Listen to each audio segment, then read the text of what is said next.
बिस्मिल्लाहिर्रहमानिर्रहीम। तमाम देखने वालों को मेरा प्यार भरा सलाम। और मेरी आज की वीडियो का टॉपिक है दांतों में कीड़ा लगना। नाज़रीन, दांत की दर्द बहुत ही ज़्यादा नाकाबिले बर्दाश्त होती है। जब दांत की दर्द होती है तो इंसान को कुछ भी अच्छा नहीं लगता और इंसान इंतहाई बेचैनी और कर्ब में मुब्तला हो जाता है। तो ये देखना ज़रूरी है कि दांत में दर्द आपकी किस वजह से हो रही है। आया कि इसमें दांतों में कीड़ा लग रहा है या ब्लड्स गम से ब्लड्स निकल रहा है या दांतों की और कौन सी प्रॉब्लम्स हैं वो आपको हो रही हैं। तो सबसे पहले हम बात करेंगे कीड़ा लगने की वजह से। तो कीड़ा क्या है? दांतों में कीड़े को आप सादा सी ज़बान में समझ लीजिए कि जैसे आयरन को या लोहे को ज़ंग लगता है और आहिस्ता आहिस्ता उसको खा जाता है, ये बिल्कुल इसी तरह ही है। तो यहाँ पर दांतों का जो ज़ंग है वो क्या चीज़ है, ये हमने देखना है। दांतों का ज़ंग ग्लूकोज़ है, मीठा है। बराह रास्त अगर आप शुगर इस्तेमाल करते हैं या शुगरी फ्रूट्स फूड इस्तेमाल करते हैं तो इसकी वजह से भी आपके दांतों में जो है वो कीड़ा लगने के चांसेस ज़्यादा हो जाते हैं।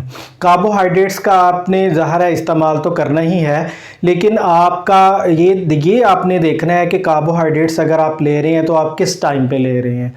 तो कार्बोहाइड्रेट्स यानी मेरा कहने का मतलब ये है कि अगर आप रात को लेट नाइट आप खाना खाते हैं, कार्बोहाइड्रेट्स ले रहे हैं, रोटी खा रहे हैं, पिज़्ज़ा खा रहे हैं, शवरमा खा रहे हैं, बर्गर खा रहे हैं, तो इसमें आप रात के टाइम अगर उसको लेट नाइट खा रहे हैं तो लेट नाइट खाने का मतलब ये है कि आपने उसके बाद फ़ौरन सो जाना है। और अगर आप सो गए हैं तो फिर वो सारी रात वो जो खुराक के छोटे छोटे ज़र्रात हैं वो आपके मुंह में रहेंगे और जैसे ही वो आपके मुंह में रहेंगे तो वो सलाइवा के साथ मिलकर शुगरी जो शुगर है जो आपकी कार्बोहाइड्रेट्स की शक्ल में आपने ली हुई है, मुंह को साफ़ नहीं किया आपने, अपने दांतों को ब्रश नहीं किया है, तो ज़ाहिरी बात है कि वो सारी रात आपके साथ जो है ना वो आपके मुंह में रहेंगे और ज़ाहिरी बात है कि वो फिर सलाइवा के साथ प्रोसेस करके वो पॉइज़न बन जाएंगे।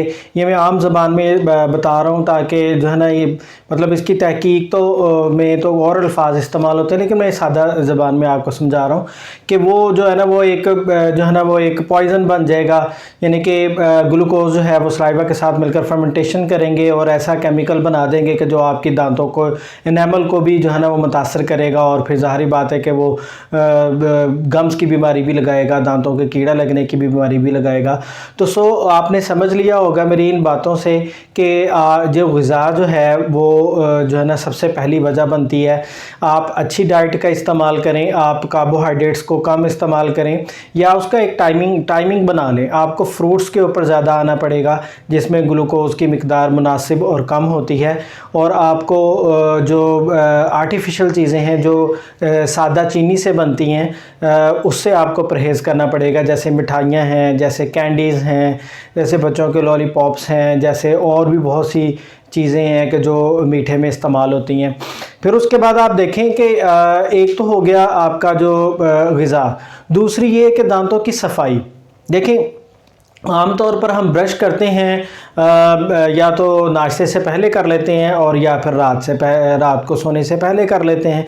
ठीक है, ये ब्रशिंग टाइम ठीक है, लेकिन हमने ये भी देखना है कि हम दिन में खाते कितने मरतबा हैं और दांतों को साफ़ कितनी मरतबा करते हैं। अब सवाल ये पैदा होता है कि क्या सारा दिन ब्रश ही करते रहें? नहीं, सारा दिन ब्रश तो नहीं हम कर सकते, लेकिन कुछ अल्टरनेट्स हैं। वो ये हैं कि जब भी आप कभी ग़िज़ा का इस्तेमाल करें तो आप ग़िज़ा को खाने के बाद कुल्ली कर लें। ठीक है, आप अच्छी तरह अपने दांतों को धो लें, अच्छी तरह कुल्ली कर लें। वैसे भी हम ये जो इस्लाम में 5 टाइम नमाज है और हर नमाज से पहले वज़ू है और हर वज़ू में 3 दफ़ा कुल्ली करना है, तो इससे भी काफ़ी दांत जो हैं वो अच्छे रह जाते हैं।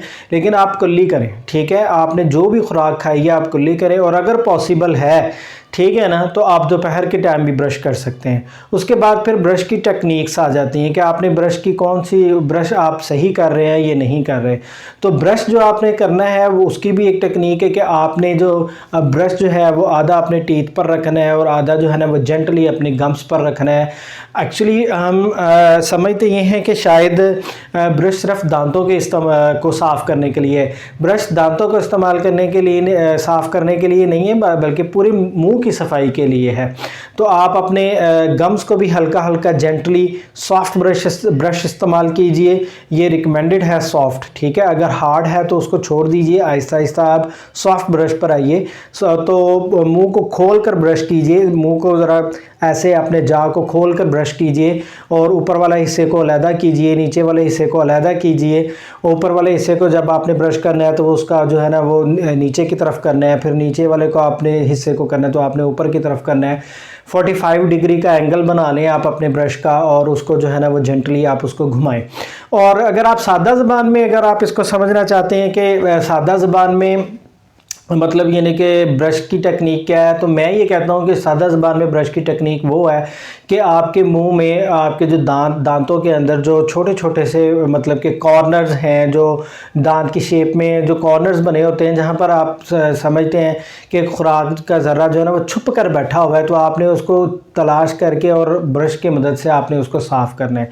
आप अपने चीक्स को भी साफ़ कीजिए, फिर उसके बाद ऐसा ब्रश इस्तेमाल कीजिए जिसमें टंग को साफ़ करने वाले पीछे छोटे छोटे से वो दाने से बने होते हैं, उससे आप अपने टंग को भी यानी कि साफ़ कीजिए।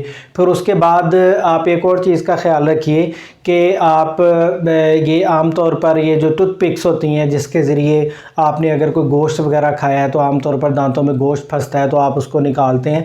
तो गोश्त के अलावा भी आप अपने दांतों के जो छुपे हुए हिस्से हैं जिनमें खुराक फंस जाती है तो आप टूथपिक के ज़रिए और फिर फ्लास करें आप अपने दांतों को। तो ये फ्लास भी बहुत ज़्यादा ज़रूरी है। ये आपकी पॉकेट में हो सकता है। ब्रश और टूथब्रश तो आप पॉकेट में लेके नहीं जा सकते, लेकिन आप जब भी कहीं खाना खाएं, अगर आप होटल में खाना खाएं तो आपने बाद में टूथपिक ये फ्लास का इस्तेमाल ज़रूर करें।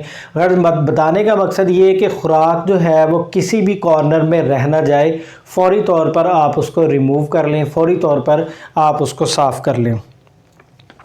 उसके बाद फिर आप ये देखें कि आपका जो ब्रशिंग टाइम है वो मिनिमम टू मिनिमम जो है ना वो 2.5 मिनट तक कुछ तो ज़रूर होना चाहिए। और ये इसको जो है ना जेंटली, कुछ लोग जो है ना बड़ी हार्ड वे में उसको कर रहे होते हैं तो वो उसका तो कोई फ़ायदा नहीं है। मकसद तो आपका ये है कि आप अपने दांतों पे लगी हुई प्लाक की जो लेयर है उसको साफ़ करें। और वो लेयर क्या सीमेंट की तो नहीं होती ना कि वो एक दफ़ा चिपक ही गई है आपके दांतों के साथ, वो उतर नहीं है जिसकी वजह से आप उसको रगड़ रगड़ के साफ़ कर रहे हैं। वो तो जेंटली भी हो सकती है, तो आप जेंटली उसको करें। और रूटीन चेकअप जो है ना वो बहुत ज़्यादा ज़रूरी है कि हम तकरीबन 6 महीने बाद जो है वो अपने डॉक्टर को ज़रूर बताएं, दिखाएं अपने दांतों को, ताकि वो हमारे दांतों को देखकर हमें पहले ही बता दे कि हमने क्या करना है क्या नहीं करना। तो ये चंद एक ऐसी टेक्निक्स हैं कि जिससे आप अपने दांतों को कीड़ा लगने से रोक सकते हैं और बचा सकते हैं। अगर कीड़ा लग जाएगा, ज़ाहिर बात है वो आपके दांत को खाना शुरू कर देगा और जिससे फिर बहुत से मसाइल पैदा होंगे। दांत का दर्द जो नाकाबिले बर्दाश्त होता है वो स्टार्ट हो जाएगा, तो फिर भी आप भागेंगे। तो इससे पहले आप जो है ना भी इन चीज़ों पर अमल करें। नाज़रीन, ये तो थी मेरी आज की चंद एक मुफीद टिप्स आपके दांतों की हेल्थ के बारे में। आपको कैसी लगी अपना फीडबैक ज़रूर दीजिएगा। मिलते हैं नेक्स्ट वीडियो में। अल्लाह हाफ़िज़।